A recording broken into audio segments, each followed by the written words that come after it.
Okay, take two on Spinoza on pride and Heidegger on pride. So, look, we move through our worlds in a Befindlichkeit. We carry a world, we engage in the world, and we have intellectual tools for moving through the world. And we either use those masterfully, skillfully, or we don't. And we need to try to master our moods. Now, pride gets in the way of us mastering our moods because it's a really quick high. It's like a drug, right? It's a shortcut to happiness. But just like a drug, okay, we're addicted to pride because it gives us a short-term pop. Boom, yeah, we can blame ourselves for all the good or for any good that we can possibly take credit for, we will, because it makes us feel doubly good immediately. But long-term, we're going to see, as we work through more of life situations, that pride ends up being a long-term massive problem. It destroys our happiness, just like a drug. We're addicted to it because it gives us a short-term high, boom, pop, makes us feel great, and then long-term destroys our life, right? So why, again, does pride have such a great temptation? Why is it so natural? Why do we turn to it so easily? Here's why, again, right? Every time you can take credit for anything good in your life, you get a double pleasure. Short term, double pleasure. First, the good thing that happened to you, that's a pleasure. Second, you get to blame yourself for it. You get to feel doubly good because you brought it about. Woo, way to go me, right? So pride gives us a double bang. Boom, right away, right? And so, of course, it's a natural reaction for everybody to take credit for any good that they can possibly take credit for in their world. Now, remember, your world is your environment and the way you interact and move with it. You are not this separate thing that moves through the world. So you will take credit for all the good that is in all of your world. Remember how Heidegger talks about world. And so you will spread your credit for good over all kinds of things if you possibly can, because it gives you that quick high. So because of pride, we are really quick to take credit for any good, and we are very, very slow to take credit for any negative, for anything bad in our lives, for anything that bad, not only that happens to me and my immediate environment, but for anything anywhere. We are very slow to take credit for anything negative. As a result of that, we have an inflated sense of ourselves. We think much higher of ourselves than we ought to.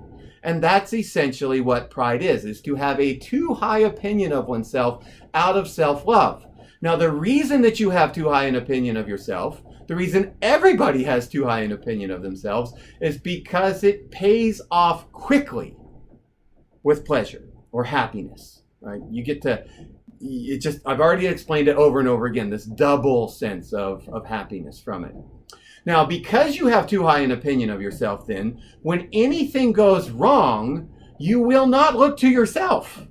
You will immediately look to the world around you, those things that you have defined as out there, not me, something external, immediately, even though we know, according to Heidegger, you have to own your environment. Nothing is external. If it comes under the vision of your experience, it is you.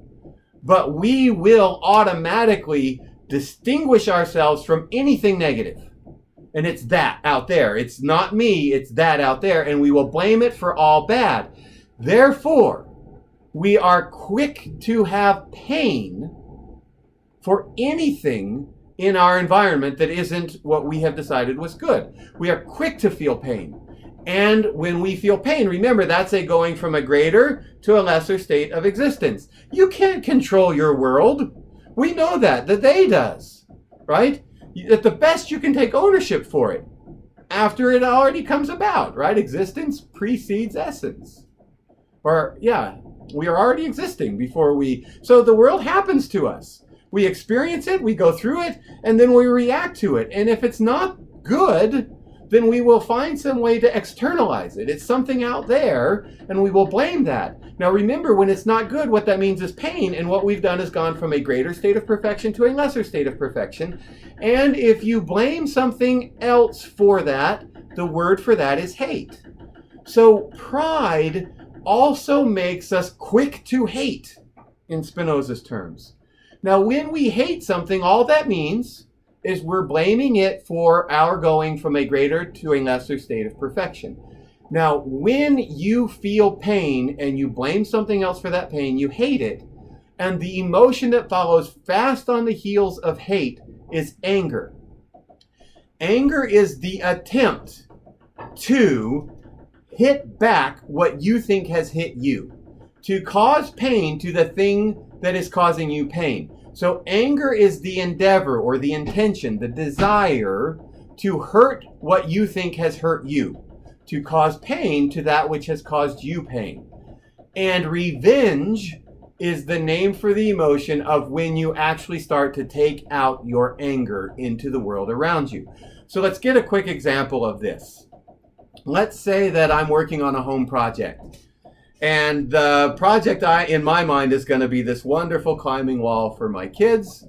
But when it turns out and I put it all up, it's unclimbable because the handholds are too small. I didn't get the right ones. And it isn't at an angle, so it's too steep. And nobody can climb on the climbing wall that I built for my kids. Now, in pride, when I finish the wall, I'm thinking, woo, good job, man. I'm such a great dad. I made this climbing wall for my kids. We're all here in coronavirus lockdown. They're going to be able to do things and exercise, and it will bring me such happiness to see them. And my little daughter's going to be a climber, and my little son, Henry's going to be a climber, and my son, Jack, he's going to be able to climb the walls. Ha ha ha, so funny. We're going to climb the walls, and I'm so proud of this project. But nobody can use it. So in pride, if pride is the thing that rules, what I will do is say, well, they can't use it because they're too weak. They can't use it because they don't know how to yet. What's the matter with you people, right? And I'll find some fault with them so that it isn't me. And if they say to me, Dad, you suck. You made the worst climbing wall ever. We can't use it. Well, that's going to cause me pain.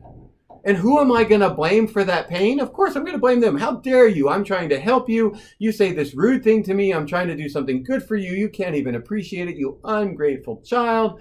I hate you, right, is what that emotion would be. The pain that I feel from doing a poor job, I will externalize. If they say something to me about it, I will hate them for it. I will be angry. And I might even say something like, you little jerk, you are so ungrateful. Now, when I say something mean like that, you little jerk, why are you so ungrateful? That's anger that has moved me to doing something.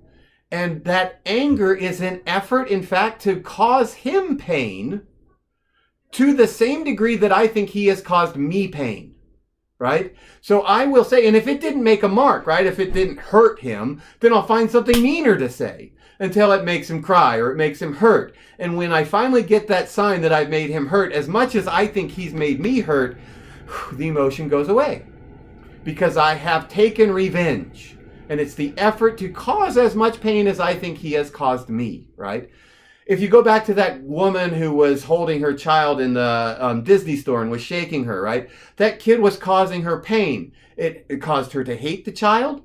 And in return, out of anger, she took revenge and she tried to cause as much pain to that child as that child was causing her. Another good example from the world of friendships.